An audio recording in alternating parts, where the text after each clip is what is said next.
I approach black hair as a sacred thing. Black hair to me is the thing that saved my life.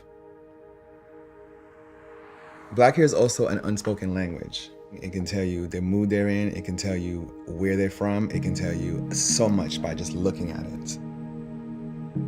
I'm seeing the way you express yourself, I'm seeing the way you feel by just looking at your hair. There's a lot of pain carried in hair, there's a lot of joy carried through hair, but then there's also a lot of self-doubt. Hair in the Black culture is definitely one of the main ways we look at ourselves. It's like the window to our souls in a sense.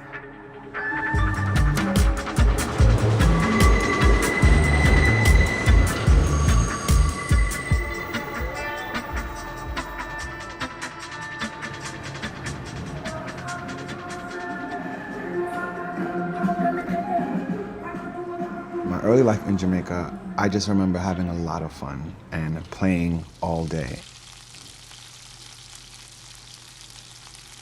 But there was also a lot of domestic work that you would do. So we learned how to cook really early. We learned how to clean really early in life. I remember cooking at whole recipes at 7, 8 years old. Cooking for me is one of the things I enjoy the most outside of everything else because it just reminds me of like being grateful and serving and taking care of people and family. And it's synonymous with hair for me because I feel like I was cooking and doing hair at the same time when I was a child.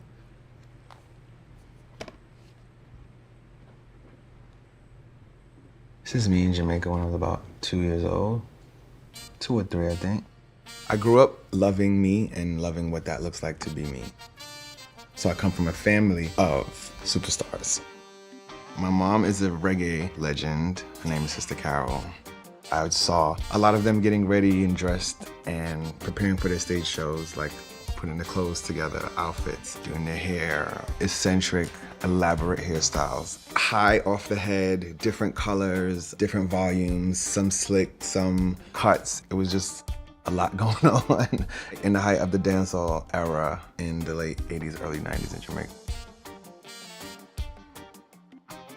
When I first started working in fashion, I started working with Guido Palau and Luigi Moreno, and then I really fell in love with like Sam McKnight and the way he worked. So I worked under them for years, and after that, I decided to go on my own, and I decided to use what I learned in the early part of my life in hairstyling and the later part of my life in fashion hairstyling and put it together, and that's where my style came from. Church hairstyles. I had an aunt that was a hairstylist who taught me how to do hair.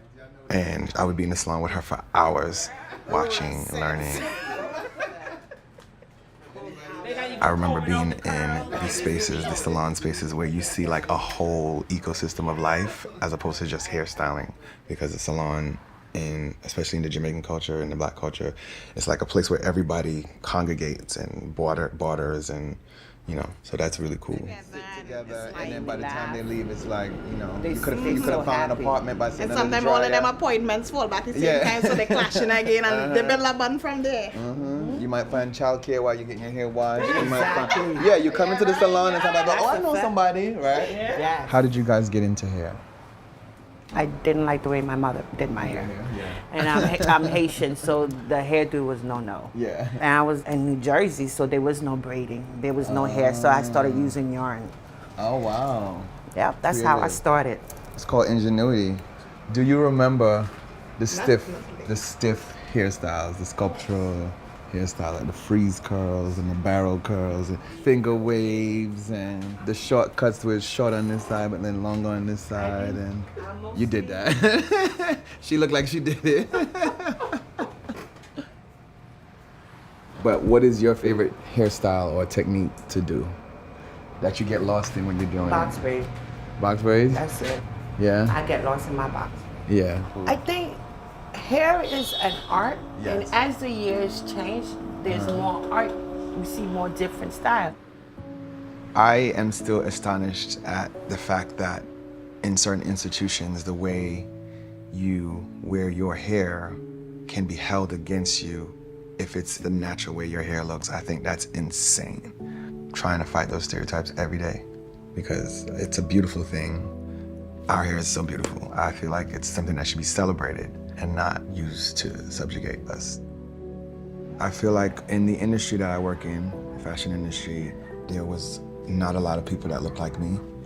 And I always felt like the early way that I learned to do hair was so sophisticated, so I tried to inject it in a lot of my work. I love this show. I do feel like I'm seeing a bit more changes. It's become the norm now to dive more into that world of sophisticated Black hairstyling.